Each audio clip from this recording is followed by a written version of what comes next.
दोस्तों begin help channel पर आप सभी का स्वागत है। दोस्तों आज की इस वीडियो में हम आपको बताएंगे कि किस तरह से आप केंद्रीय विद्यालय के स्कूलों में क्लास 2 से लेकर क्लास 8 तक में आप दाखिला लेने के लिए अप्लाई कर सकते हैं।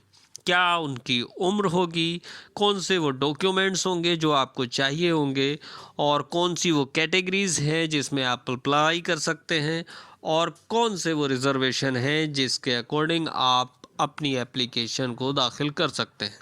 चलिए दोस्तों हम वीडियो को शुरू करते हैं। सबसे पहले हम आपको बता दें दोस्तों कि क्लास 2 से लेकर क्लास 8 तक केंद्रीय विद्यालय संगठन दाखिले के लिए कोई भी प्रवेश परीक्षा नहीं लेता है, यानी एंट्रेंस टेस्ट किसी भी बच्चे को नहीं देना होता है। एडमिशन की जो प्रक्रिया है वो लॉटरी सिस्टम द्वारा की जाती है, यानी जिन बच्चों का नाम उन लॉटरीज में आ जाता है उन्हीं बच्चों का दाखिला केंद्रीय विद्यालय संगठन अपने स्कूलों में लेता है। लॉटरी सिस्टम दोस्तों सभी रिजर्वेशन और कैटेगरीज में लागू होता है। इसमें सिंगल गर्ल चाइल्ड भी शामिल है, यानी एक सेक्शन में मैक्सिमम 2 ऐसी सिंगल गर्ल चाइल्ड का एडमिशन हो सकता है। तो और अगर इससे ज़्यादा एप्लीकेशन आई हुई होती है तो उसके लिए लॉटरी सिस्टम का इस्तेमाल किया जाता है और जिन गर्ल्स का उसमें नाम आता है उन्हीं गर्ल्स का एडमिशन होता है। अब बात करते हैं दोस्तों एज की, उम्र की। सबसे पहले दोस्तों हम आपको ये बता दें कि जो उम्र की कैलकुलेशन होती है वो होती है जिस साल आप अपने बच्चे के दाखिले के लिए आवेदन कर रहे हैं उसकी 31 मार्च को मिनिमम और मैक्सिमम एज कैलकुलेट की जाती है। तो क्लास 2 में जो एज चाहिए होती है, जो उम्र चाहिए होती है वो 6 मिनिमम होती है और 8 मैक्सिमम। क्लास 3 के लिए जो उम्र चाहिए होती है वो कम से कम 7 साल और ज़्यादा से ज़्यादा 9 साल। क्लास 4 के लिए जो उम्र चाहिए होती है वो कम से कम 8 साल और ज़्यादा से ज़्यादा 10 साल। क्लास 5 के लिए जो उम्र चाहिए होती है वो कम से कम 9 साल और ज़्यादा से ज़्यादा 11 साल। क्लास 6 के लिए 10 साल और ज़्यादा से ज़्यादा 12 साल। क्लास 7 के लिए कम से कम 11 साल और मैक्सिमम 13 साल। क्लास 8 के लिए कम से कम 12 साल और ज़्यादा से ज़्यादा 14 साल। ये वो उम्र है जो आप जिस क्लास में दाखिला लेना चाहते हैं उनकी कम से कम और ज़्यादा से ज़्यादा उम्र है। 2 साल की उम्र में छूट दी जा सकती है अगर जिस बच्चे के लिए आप अप्लाई कर रहे हैं वो अगर हैंडीकैप्ड है तो उसको 2 साल का रिजर्वेशन मिल जाता है, यानी उसको 2 साल की छूट उस क्लास में दाखिले के लिए मिल जाती है। केंद्रीय विद्यालय संगठन अपने स्कूलों में जो दाखिले लेता है वो ऑनलाइन और ऑफलाइन होते हैं। क्लास 1 के लिए ऑनलाइन होता है और क्लास 1 के बाद यानी क्लास 2 से लेकर के जो ऊपर की सभी कक्षाएं होती हैं उनके जो दाखिले होते हैं वो ऑफलाइन होते हैं। ऑफलाइन इस वजह से होते हैं क्योंकि क्लास 2 से लेकर के जितनी भी क्लासेस में दाखिले होते हैं उनके लिए आपको स्कूल में जा कर के वहाँ पर ये पता करना होगा कि वहाँ पर यानी आपके जो करीब में स्कूल है उस स्कूल में आपको पता करना होगा कि उस कक्षा में कोई सीट खाली है या नहीं। ये सभी जानकारी वहाँ उस स्कूल के नोटिस बोर्ड पे चिपका दी जाएगी जिससे आप आसानी से पता लगा सकते हैं, या फिर उस कई स्कूल अपनी वेबसाइट पर भी उन सीटों को अपडेट कर देते हैं। अगर उस स्कूल में सीट खाली है तभी आप उस स्कूल में उस कक्षा में अपने बच्चों के प्रवेश के लिए आवेदन कर सकते हैं, अन्यथा नहीं कर पाएंगे। अब बात करते हैं दोस्तों रिजर्वेशन की। केंद्रीय विद्यालय संगठन अपने स्कूलों में कई तरह के रिजर्वेशन देता है जो दाखिले के वक्त आप उन रिजर्वेशन के अकॉर्डिंग अप्लाई कर सकते हैं। SC, ST और डिफरेंटली एबल्ड कैंडिडेट्स और EWS या OBC कैटेगरी, ये वो कैटेगरीज हैं जिनमें आप अपने बच्चों के दाखिले के लिए अप्लाई कर सकते हैं। अगर आप इनमें से किसी भी कैटेगरी में आते हैं तो आप अपने बच्चों के दाखिले इन कैटेगरी में आसानी से करा सकते हैं। एससी कैटेगरी के लिए आपको 15% का रिजर्वेशन मिलता है और एसटी कैटेगरी के लिए 7.5 यानी 7.5% का रिजर्वेशन मिलता है। जो बच्चे विकलांग हैं उनको 3% का रिजर्वेशन मिलता है और जो बच्चे गरीबी रेखा से नीचे आते हैं या फिर ओबीसी कैटेगरी में आते हैं उनको 25% का रिजर्वेशन दिया जाता है। इन रिजर्वेशन के अकॉर्डिंग अगर आप अप्लाई कर रहे हैं तो आपको इनमें से किसी भी रिजर्वेशन के लिए इन सभी जाति में से अगर आप किसी भी जाति में आते हैं तो आपको उनका सर्टिफिकेट चाहिए होगा। सपोज़ करो अगर आप एससी कैटेगरी में आते हैं तो आपके पास एससी कैटेगरी का सर्टिफिकेट होना चाहिए। अगर आप ईडब्ल्यूएस में आते हैं यानी आप इकोनॉमिकल वीकर सेक्शन में आते हैं तो आपको 1,00,000 रुपए से कम का इनकम सर्टिफिकेट आपके पास होना चाहिए, तभी आप अपने बच्चे के दाखिले के लिए अप्लाई कर सकते हैं। या फिर आपके पास बीपीएल कार्ड होना चाहिए। अगर आप अपने बच्चे का दाखिला ओबीसी कैटेगरी ओबीसी रिजर्वेशन में कराना चाहते हैं तो आपके पास नॉन क्रीमी लेयर का सर्टिफिकेट होना चाहिए, यानी OBC non creamy layer certificate आपके पास होना चाहिए।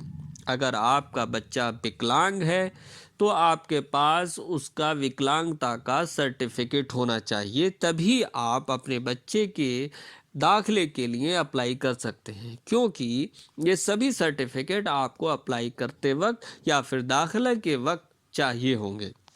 केंद्रीय विद्यालय संगठन ने अपने स्कूलों में दाखिले के लिए कई सारी कैटेगरी बना रखी हैं।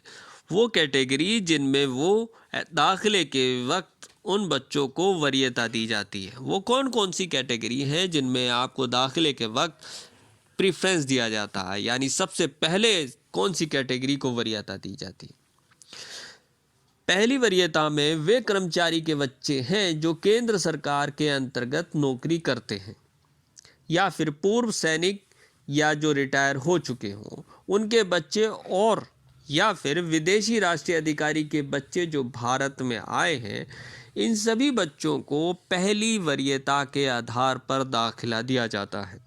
दूसरी श्रेणी में उन कर्मचारियों के बच्चे आते हैं जो भारत सरकार के उच्च संस्थानों में कार्यरत होते हैं, और तीसरी वरीयता में राज्य सरकार के कर्मचारियों के बच्चे और भारत में रह रहे विदेशी नागरिकों के बच्चे जो सरकारी कार्य के लिए भारत में रुके हुए हैं। चौथी वरीयता सिंगल गर्ल चाइल्ड को दी जाती है। सिंगल गर्ल चाइल्ड के बारे में हम पहले भी बता चुके हैं। अगर 2 चाइल्ड से ज़्यादा की एप्लीकेशन आती है, यानी अगर आप जिस स्कूल में अपने बच्चे का दाखिला कराना चाहते हैं और उसमें एक सेक्शन में 40 बच्चे होते हैं, यानी 40 बच्चे होते हैं, उन 40 बच्चों में से 2 सिंगल गर्ल चाइल्ड कैटेगरी के आधार पर दाखिले होते हैं। अगर इससे ज़्यादा की एप्लीकेशन आती है तब वो लॉटरी सिस्टम के आधार पर होता है, ये हम आपको पहले ही बता चुके हैं। 5वीं वरीयता होती है अन्य निजी व्यवसाय और आम व्यक्ति श्रेणी। ये 5 कैटेगरी हैं जिनके आधार पर केंद्रीय विद्यालय संगठन अपने स्कूलों में दाखिले के वक्त वरीयता देता है। चलिए दोस्तों, अब बात करते हैं डॉक्यूमेंट्स की। केंद्रीय विद्यालय संगठन अपने स्कूलों में दाखिला लेने के वक्त कौन कौन से डॉक्यूमेंट्स आपसे मांगता है, यानी आप जब अप्लाई कर रहे हैं तो आपको उस वक्त कौन कौन से डॉक्यूमेंट्स की ज़रूरत पड़ सकती है, या फिर जब आप दाखिला लेने के लिए जाएं तब आपको कौन कौन से डॉक्यूमेंट की ज़रूरत पड़ेगी। सबसे पहले दोस्तों, आपके पास आधार कार्ड होना ज़रूरी है। आपके पास और आपके बच्चे का दोनों का आधार कार्ड होना ज़रूरी है। अगर नहीं है तो आप सबसे पहले अपना और अपने बच्चे का आधार कार्ड ज़रूर बनवा लें। नंबर 2 दोस्तों, बच्चे का जन्म प्रमाण पत्र होना चाहिए। यानी डेट ऑफ बर्थ के लिए कितनी एज है इसको जानने के लिए डेट ऑफ बर्थ का सर्टिफिकेट होना ज़रूरी है। अगर वो नहीं है, अभी तक आपने अपने बच्चे का जन्म प्रमाण पत्र नहीं बनवाया है तो आप ज़रूर बनवा लें। नंबर 3, अपने बच्चे के फ़ोटो तैयार रखें। और नंबर 4, निवास प्रमाण पत्र, यानी आप जिस जगह रहते हैं उस जगह का सर्टिफिकेट आपको बनवाना पड़ेगा। ये सब डॉक्यूमेंट्स आप बनवा करके रख लें। स्कूल ट्रांसफ़र सर्टिफिकेट यानी टीसी, इसकी ज़रूरत आपको तब पड़ती है जब आपके बच्चे का दाखिला हो जाता है। दाखिला होने के बाद स्कूल आपसे ट्रांसफ़र सर्टिफिकेट मांगता है, वो आपको तब देना होता है। इसके अलावा अगर आप किसी कैटेगरी के अंतर्गत अपने बच्चे की एप्लीकेशन को अप्लाई कर रहे हैं तो उस कैटेगरी का सर्टिफिकेट आपके पास होना चाहिए। जो कैटेगरीज हमने आपको बताई हैं इसी वीडियो में, उन सभी कैटेगरीज में से आप किसी भी कैटेगरी में आते हैं तो उसका सर्टिफिकेट आपके पास होना चाहिए। 7, अगर आप किसी जाति या फिर आप EWS में आते हैं तो आपको उनका सर्टिफिकेट आपके पास होना चाहिए। जाति यानी SC, ST, OBC कैटेगरी में अगर आप आते हैं तो आपके पास इनका सर्टिफिकेट होना चाहिए। अगर आप EWS में आते हैं तो आपके पास 1 लाख रुपए से कम का इनकम सर्टिफिकेट या फिर BPL कार्ड होना चाहिए। OBC के अंदर आपको नॉन क्रीमी लेयर का सर्टिफिकेट चाहिए होगा। अगर आपके पास नॉन क्रीमी लेयर का सर्टिफिकेट है तभी आप OBC कैटेगरी का फ़ायदा उठा सकते हैं। और एक डिसेबिलिटी सर्टिफिकेट, अगर आपका बच्चा विकलांग है तो आपके पास डिसेबिलिटी सर्टिफिकेट होना चाहिए। ये वो सर्टिफिकेट है जो आपके पास होने चाहिए। जब आपके बच्चे का दाखिला हो जाएगा उस वक्त आपसे ये सभी सर्टिफिकेट मांगे जाएंगे, इसलिए इन सभी सर्टिफिकेट को आप पहले से तैयार करके रख लें। केंद्रीय विद्यालय संगठन वर्ष 1963 से शुरू किया गया, जिसमें CBSE पाठ्यक्रम से कक्षा 1 से 12वीं कक्षा तक के छात्रों को शिक्षा दी जाती है। देश भर में कुल 1183 से अधिक विद्यालय हैं। दोस्तों, ये स्कूल अच्छी और सस्ती शिक्षा के लिए जाने जाते हैं, इसलिए हम चाहते हैं कि आप अपने बच्चों के दाखिले के लिए इन स्कूलों में ज़रूर अप्लाई करें। दोस्तों, मिलते हैं अगली वीडियो में। जाते जाते दोस्तों, अगर अभी तक आपने हमारे चैनल को सब्सक्राइब नहीं किया है तो प्लीज़ सबसे पहले आप हमारे चैनल को सब्सक्राइब ज़रूर कर लें, बेल आइकन को क्लिक करें और साथ ही दोस्तों नोटिफिकेशन को ऑल करना ना भूलें। दोस्तों, इस वीडियो को अपने तक ना रखें बल्कि अपने दोस्तों में, अपने रिश्तेदारों में ज़रूर इसको शेयर करें।